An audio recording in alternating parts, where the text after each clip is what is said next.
બાવળિયાળી ઠાકરધામમાં ભવ્ય પૌરાણિક મહોત્સવ. મુખ્યમંત્રી ભૂપેન્દ્ર પટેલની હાજરી. 75,000 બહેનો દ્વારા વર્લ્ડ રેકોર્ડ ફુડારાસ. બાવળિયાળી ઠાકરધામ ખાતે આજે સંત શ્રી નગાલાખા બાપાની પુનઃ પ્રાણ પ્રતિષ્ઠા મહોત્સવ અને ગુપ્ત કથાનું ભવ્ય આયોજન કરવામાં આવ્યું છે. આ પાવન અવસરે ગુજરાતના મુખ્યમંત્રી ભૂપેન્દ્ર પટેલ ખાસ ઉપસ્થિત રહ્યા હતા. આ વૈભવી ઉજવણીમાં માલધારી સમાજની 75,000થી વધુ બહેનોને એકસાથે ફુડારાસ રજૂ કરી વિશ્વ રેકોર્ડ રચ્યો હતો. આ ઐતિહાસિક ક્ષણને જોવા માટે આશરે 2 લાખથી વધુ ભક્તો, સંતો, મહંતો અને સમાજના અગ્રણીઓ ઉપસ્થિત રહ્યા હતા. આ મહોત્સવમાં ધાર્મિક ઉન્માદ અને સાંસ્કૃતિક વૈભવનો અનોખો સમન્વય જોવા મળ્યો હતો. બાવળિયાળી ઠાકરધામ આજે એક આધ્યાત્મિક તીર્થ સ્થળ સમાન બની ગયું હતું, જ્યાં ભક્તિ અને ભવ્યતાનું અદ્ભુત મિલન થયું. ન્યૂઝ 9 ગુજરાતી, બાવળિયાળી. આજ રોજ બાવળિયાળી ધામ ખાતે પ્રતિષ્ઠા સાથે શ્રીમદ ભાગવત કથા એમાં આજે તારીખ 20/3/2025 રોજ અમારે ગરવાડ સમાજની બહેનો દીકરીઓ દ્વારા પોતાના પોશાક ગણવેશ સાથે ફુડારાસનું આયોજન હતું.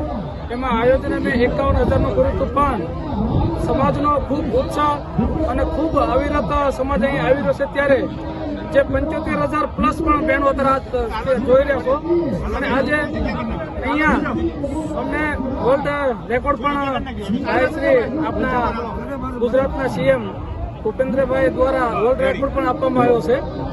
અને આપ બધા જોઈ રહ્યા છો, ખૂબ મોટી સંખ્યામાં બહેનો ઉપસ્થિત છે. મારું નામ છે પાવન Solanki, president world records of India juniors foundation.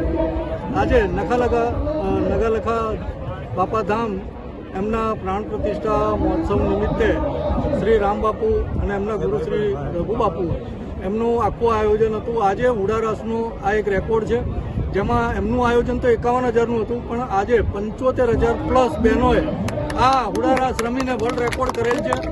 Plus એમની 111 ફીટની અગરબત્તીનું બી સર્ટિફિકેશન અમે કાલે કરવાના છે. પ્લસ આવતીકાલે બીજો 10,000 માણસોનો રાસ છે, અને એક 22 ફૂટની વાંસળી આવતીકાલે અનાવરણ કરવાની છે, એનો પણ અમે વર્લ્ડ રેકોર્ડ આપવાના છે. તો આ 4 વર્લ્ડ રેકોર્ડ નગાલખા ધામ અને રામબાપુને અમે અર્પણ કરીએ છીએ, અને સમગ્ર ટીમને અમે આજે ધન્યવાદ આપી રહ્યા છીએ. Thank you.